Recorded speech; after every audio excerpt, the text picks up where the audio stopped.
Hello students, आज की video के अंदर हम extraction of metals based on activity series के बारे में पढ़ेंगे। देखिए, हम मेटलर्जी पढ़ रहे थे, उसी के अंदर नेक्स्ट जो स्टेप है एक्सट्रैक्शन के स्टेप को पढ़ेंगे और इसमें अलग अलग टाइप से आपको मैंने सारे पॉइंट्स बना दिए हैं तो आपको ईजी रहेगा ये।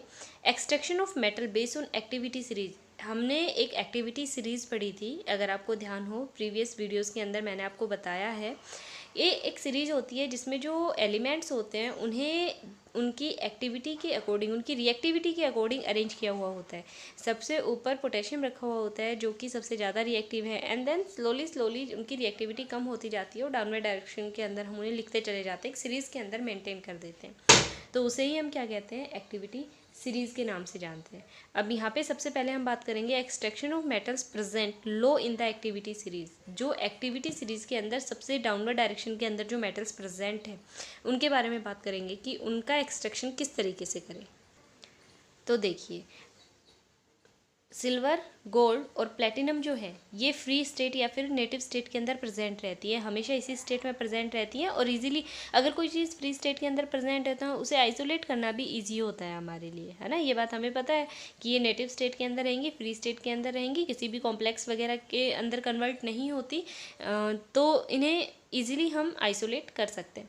लेकिन मरकरी और कॉपर जो है ये भी एक्टिविटी सीरीज़ के अंदर लोअर पोजीशन के ऊपर प्रेजेंट रहती हैं, लेकिन ये कंपैरेटिवली इनके कंपैरिजन में मोर रिएक्टिव होती हैं, जिस वजह से ये कंबाइंड स्टेट के अंदर मिलती है, फ्री स्टेट में नहीं मिलती। अगर ये कंबाइंड स्टेट में मिलती हैं तो जैसे HgS सिनेवार की फॉर्म में मिलेगा, Cu2S कॉपर पाइराइट की फॉर्म में मिलेगा। तो इस तरीके से जो ये और होते हैं ये सल्फाइड के साथ कंबाइंड फॉर्म के अंदर है। हमें क्या चाहिए, हमें प्योर मेटल चाहिए, मरकरी या फिर कॉपर। अब ये सल्फाइड के साथ प्रेजेंट है तो हम इन्हें कैसे प्योरीफाई करेंगे, कैसे एक्सट्रैक्ट करें।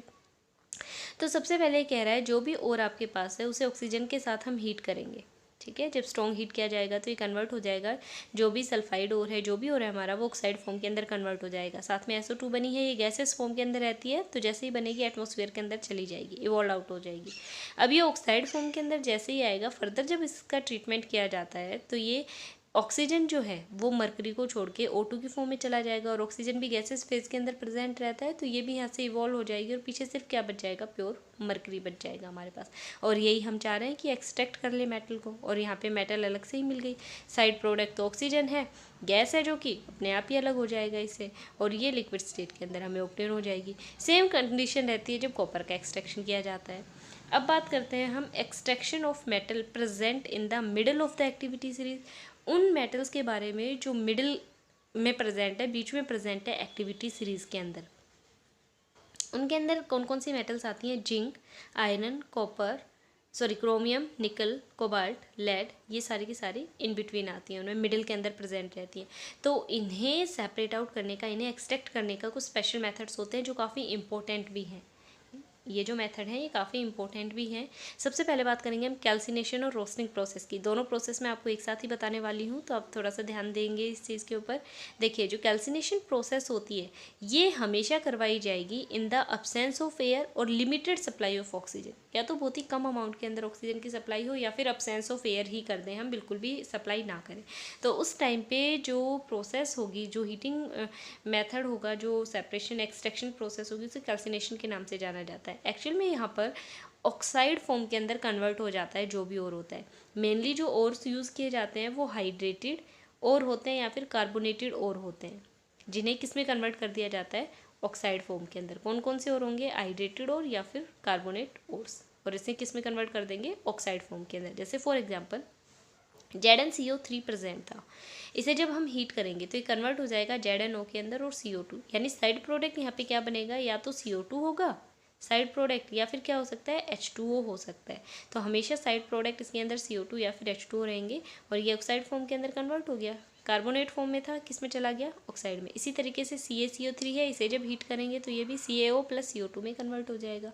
इसी तरीके से CuSO4.5H2O है, ये हाइड्रेटेड फॉर्म के अंदर है, ये जो और है हाइड्रेटेड और है तो CuSO4 अलग हो जाएगा और जो वाटर मॉलिक्यूल थे हाइड्रेटेड फॉर्म में वो यहाँ से अलग हो जाते हैं। तो कैल्सिनेशन के अंदर हमेशा जो साइड प्रोडक्ट रहते हैं वो या तो CO2 रहेगा या फिर H2O रहता है। अब बात करेंगे रोस्टिंग, इसके जस्ट अपोजिट रहता है। रोस्टिंग प्रोसेस जो होती है इसे कैरिड आउट करवाया जाता है in the presence of air या फिर एक्सेस ऑफ ऑक्सीजन, यानी एयर की प्रेजेंसी बहुत ज़्यादा ज़रूरी है। अगर एक्सेस में प्रेजेंट है तो भी बहुत अच्छी बात है। तो तब जो प्रोसेस होगी उसे रोस्टिंग के नाम से जाना जाता है। इसके अंदर सल्फाइड्स और मेनली जो और यूज़ किए जाते हैं जिनको ऑक्साइड फॉर्म के अंदर कन्वर्ट किया जाता है वो कौन से होंगे, इसमें सल्फाइड्स और होते हैं। जैसे फॉर एग्जांपल ZnS है, इसे ऑक्सीजन की प्रेजेंस में जब हीट किया जाता है तो ये कन्वर्ट हो जाता है ZnO के अंदर और साथ में sulphur dioxide as a side product बनता है।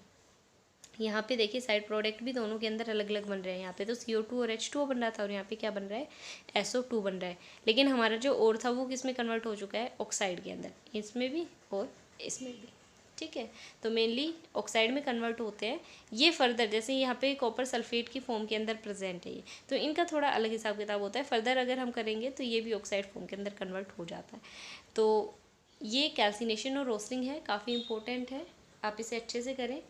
अब देखिए इसके बाद रोस्टिंग प्रोसेस तो हमने कर ली, कैल्सिनेशन और रोस्टिंग, लेकिन उससे तो और जो है वो प्योरीफाइड फॉर्म के अंदर नहीं मिला हमें, उससे तो वो ऑक्साइड फॉर्म के अंदर आ गया। हमें तो एक्सट्रैक्ट करनी है मेटल, तो उसके लिए क्या करेंगे, जो ऑक्साइड फॉर्म के अंदर मेटल प्रेजेंट होती है उसका हम क्या करेंगे, अब रिडक्शन करेंगे।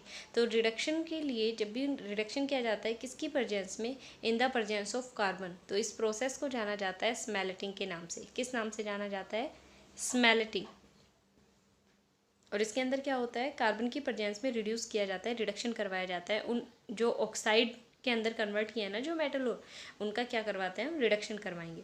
तो यहाँ पे जैसे देखिए एग्जांपल में जिंक ऑक्साइड है, इसके वो कार्बन के साथ जब ट्रीट करवाया गया, हीट करवाया गया, तो ये कन्वर्ट हो गया जिंक के अंदर और साथ में कार्बन मोनोऑक्साइड जो है वो एज ए साइड प्रोडक्ट यहाँ से रिलीज हो जाएगा। ये भी गैसेस फॉर्म के अंदर प्रेजेंट रहता है।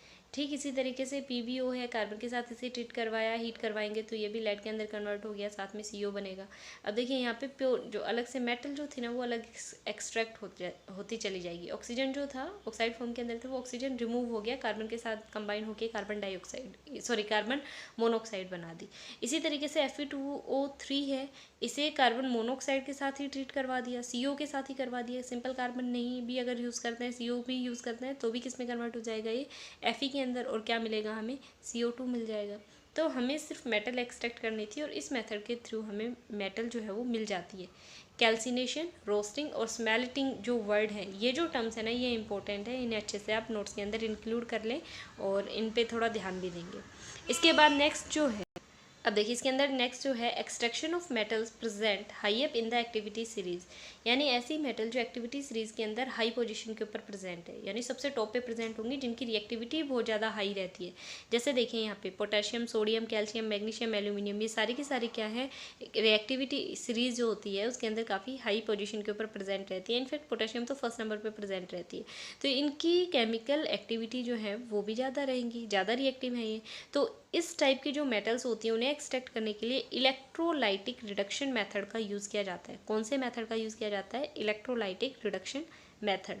जैसे देखिए इसके अंदर जब इलेक्ट्रोलाइटिक रिडक्शन करवाएंगे तो NaCl लिया, ये किस में कन्वर्ट होगा, Na पॉजिटिव और Cl नेगेटिव के अंदर।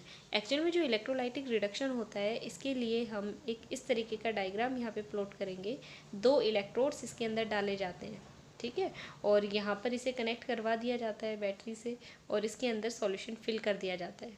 इलेक्ट्रोलाइटिक सॉल्यूशन इसमें फिल कर देते हैं। एक एनोड का काम करता है इनमें से और एक कैथोड का काम करेगा। मान लो ये एनोड का काम कर रहा है और ये किसका काम कर रहा है, कैथोड का काम कर रहा है। इसके अंदर क्या फिल कर दिया हमने, इलेक्ट्रोलाइट। जैसे यहाँ पे NaCl जो है वो इलेक्ट्रोलाइट का काम कर रहा है, तो ये जब डिसोसिएट होगा तो किस में टूटेगा, Na पॉजिटिव और Cl नेगेटिव के ऊपर। Cl नेगेटिव में जो पॉजिटिवली चार्ज पार्ट होता है वो हमेशा कैथोड पे जाता है, जो नेगेटिवली चार्ज पार्ट होता है वो हमेशा एनोड के ऊपर जाता है। ये बात दिमाग में बिठा ले अच्छे से, ये कभी चेंज नहीं होगा। कैथोड के ऊपर हमेशा क्या होता है, रिडक्शन होता है, ठीक है। कैथोड पे क्या होगा, हमेशा रिडक्शन। तो यहाँ पे देखिए +1 ऑक्सीडेशन स्टेट से कितनी ऑक्सीडेशन स्टेट में चला गया, 0 के अंदर, इसके ऊपर कोई चार्ज नहीं है। एक इलेक्ट्रॉन क्या किया, इसने ले लिया और ये जीरो ऑक्सीडेशन स्टेट में चला गया, तो यहाँ पे रिडक्शन हुआ। अगर कभी भी ऑक्सीडेशन स्टेट कम होती है, प्रीवियस ऑक्सीडेशन स्टेट के कंपैरिजन में कम होगी, तो वहाँ पे हमेशा रिडक्शन होता है। तो ये क्या होगा, सोडियम जो है सॉलिड फॉर्म के अंदर आएगा, डिपॉजिट हो जाएगा पूरा का पूरा, किस पे, कैथोड के ऊपर। अब बचा एनोड।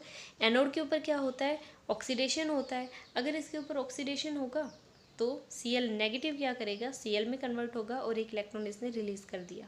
ओके, तो अब सिंपल क्लोरीन इस फॉर्म के अंदर तो प्रेजेंट रहता नहीं है, ये क्या करता है, दूसरे क्लोरीन के साथ कंबाइन होगा और क्या बना देगा, Cl2। Cl2 क्या है, गैस है, गैसेस फेज के अंदर प्रेजेंट रहेगी, तो ये क्या होगी, इवॉल्व आउट हो जाएगी वहाँ पे, किस पे होगी, लेकिन एनोड के ऊपर।